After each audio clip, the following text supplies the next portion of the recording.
L'entraîneur de l'Olympique de Marseille s'exprime sur la situation de ses joueurs et leur état de forme actuel. Entre blessures, manque de continuité et attentes élevées, De Zerbi explique les défis auxquels font face Harry, Wai et Carboni, et ce qu'il espère voir pour la suite de la saison. Depuis le début de la saison, vous avez aligné Amine Harry au cœur de votre jeu à chaque match.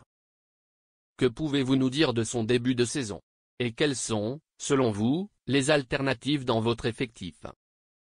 Roberto De Zerbi, Amine a effectivement bien commencé, notamment lors du match à Lyon. À Strasbourg, il n'a joué que 5 à 10 minutes et, comme je l'ai déjà mentionné, c'était un match différent des autres. Il a rencontré un peu plus de difficultés ce jour-là, mais globalement, je suis très satisfait de ce qu'il apporte à l'équipe. Bien sûr, d'autres joueurs peuvent évoluer à son poste. Koné et Carboni peuvent occuper ce rôle, et parfois, on peut même opter pour une formation avec 2 attaquants, comme avec Wai et Mopé. De manière générale, je suis content de ce qu'Amine réalise sur le terrain, tout comme je suis satisfait des performances des autres joueurs. Coach, une question à propos d'Eli Wai. Pensez-vous qu'il puisse avoir un peu de doute dans son esprit après les derniers matchs? À Lyon, il a dû évoluer en infériorité numérique et le match à Strasbourg n'était pas non plus évident pour lui. Est-ce que vous le sentez toujours aussi combatif, avec cette grinta, ou est-ce qu'il se pose des questions? Et pour prolonger, qu'attendez-vous de plus de lui dans le jeu, techniquement, notamment de haut but? Roberto De Zerbi, non, il a bien travaillé et continue de bien travailler. C'est vrai qu'il a eu un début de saison un peu compliqué, car il est arrivé tardivement et n'était pas encore à 100%. Il a aussi manqué d'entraînement et a ensuite été blessé, ce qui l'a éloigné des terrains pendant une semaine ou 10 jours.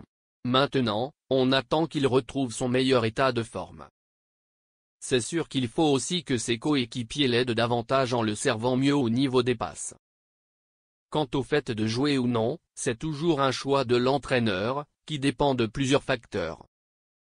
À son poste, c'est la même chose pour Amine Harry, Murillo ou Luis Enrique. Pense qu'on a désormais une équipe compétitive dans tous les secteurs. Avec le retour de Rabiot à son meilleur niveau et celui de Balerdi, la concurrence est très élevée. Mais ce que je veux, c'est remporter tous les matchs.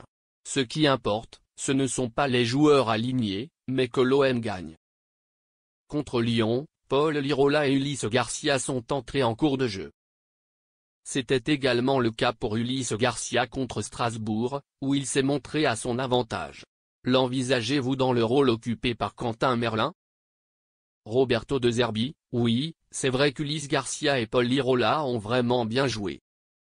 Ce sont 2 joueurs qui étaient sur le point de partir cet été, mais le mercato est désormais terminé. Ils sont ici avec nous, et ce sont vraiment 2 bons joueurs, très sérieux. Je pense que nous avons beaucoup de chance, dans notre vestiaire, nous n'avons que des joueurs qui sont non seulement talentueux, mais aussi de bonnes personnes, toutes très investies. Ils ont tous été affectés par la défaite contre Strasbourg. Donc à moi de les prendre en considération. Évidemment, s'ils le méritent, ils auront leur chance et joueront autant l'un que l'autre. Coach, est-ce qu'on peut parler de Valentin Carboni? Depuis son arrivée, on a l'impression qu'il n'a jamais vraiment été à 100% à cause de nombreux problèmes physiques. Comment le voyez-vous évoluer? Roberto De Zerbi, c'est une bonne question. Comme vous, j'attends qu'il ait cette éclosion. Je l'ai vraiment voulu dans l'équipe, car je pense qu'il deviendra un très grand joueur.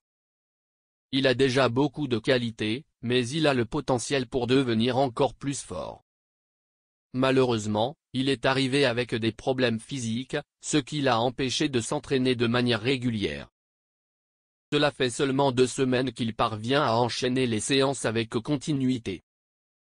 Il faut maintenant voir quand ce sera le bon moment pour lui, s'il est prêt physiquement en termes de vitesse et de force, afin de pouvoir exprimer tout son potentiel. Mais ce n'est pas le seul dans cette situation. Koné est également un joueur avec un énorme potentiel et qui pourrait prétendre à une place de titulaire. Depuis mon arrivée, il a très peu fait partie du groupe en raison de blessures successives. Il vient d'ailleurs de se blesser à nouveau et sera absent encore quelques semaines.